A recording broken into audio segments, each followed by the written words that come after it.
You know those huge, life-altering decisions that public health officials have to make? We see the headlines, but we don't always see what happens behind the scenes.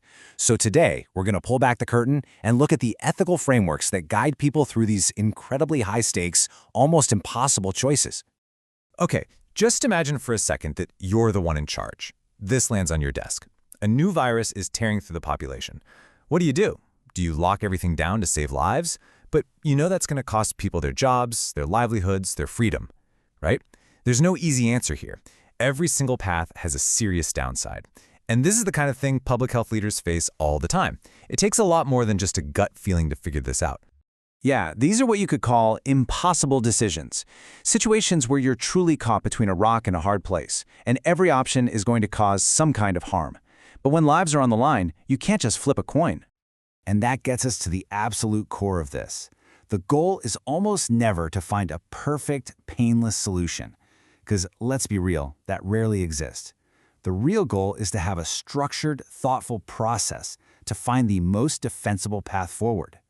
It's this constant, delicate balancing act between really important values that are often pushing against each other. So what does that process actually look like? Well, you can think of it like having a moral compass, or maybe an ethical toolkit. Public health is guided by a set of core values that help decision-makers look at a problem from all sides. But, and this is the tricky part, those values don't always agree with each other. In fact, they often pull in completely opposite directions. And here is the classic showdown in public health. On one hand, you have this fundamental duty to protect the health and safety of the entire community. But on the other hand, you have the absolute necessity of respecting individual human rights and civil liberties. It's the community versus the individual, and they are often in direct conflict. And it doesn't stop there. You've also got this tension between justice and solidarity. Health justice or equity demands that we work to fix inequalities and make sure resources are distributed fairly. But solidarity reminds us that we are all connected. My health depends on your health. So what happens when an action that helps the majority puts an unfair burden on a smaller, maybe more vulnerable group?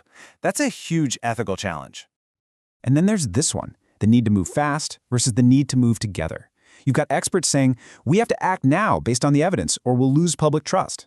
But true, meaningful public health requires bringing the community along, listening to their concerns, and that takes time. So how do you balance making quick, expert-driven decisions with a slower, more inclusive process, especially in a crisis? So, with all these values clashing, how does anyone ever make a choice?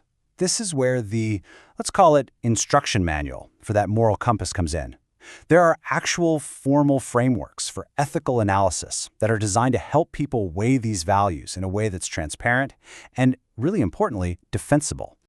And that process usually breaks down into 4 really logical steps. First, you have to be crystal clear on the goal. What are we actually trying to achieve here? Second, you gather all the facts you can, but you also have to be honest about what you don't know. Third, you map out the consequences. Who's going to benefit from this decision and who's going to carry the burden? And finally, you take all of that and weigh it against those core values we talked about to find the best possible path. To help with that, people often use a kind of checklist of tough questions, like these right here. For instance, effectiveness. Is there any real evidence this action is going to work? And reciprocity. This one is so important.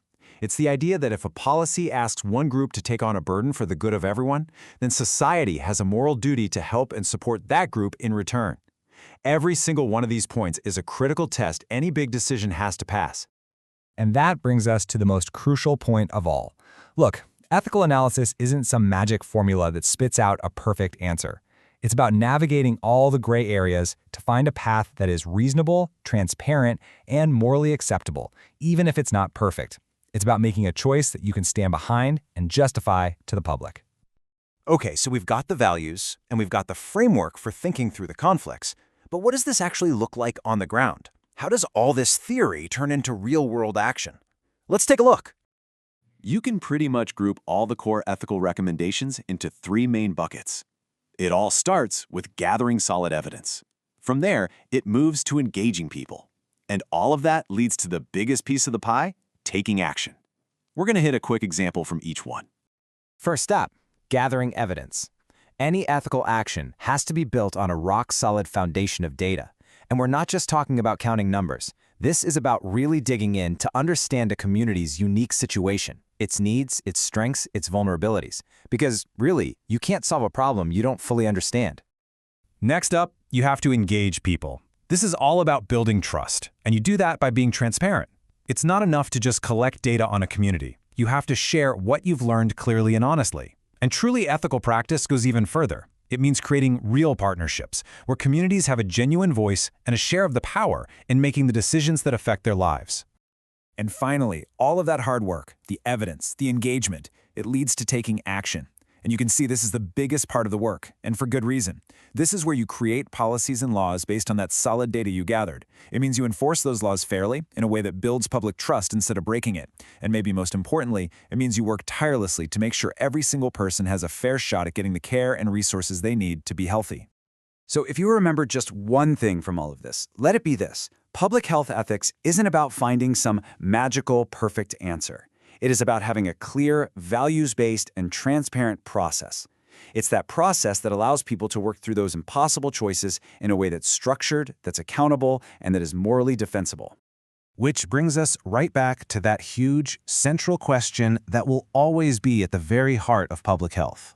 There's no simple answer, but having this ethical framework, this moral compass, is what allows us to face that question head-on, with clarity, with courage, and with a commitment to our shared humanity.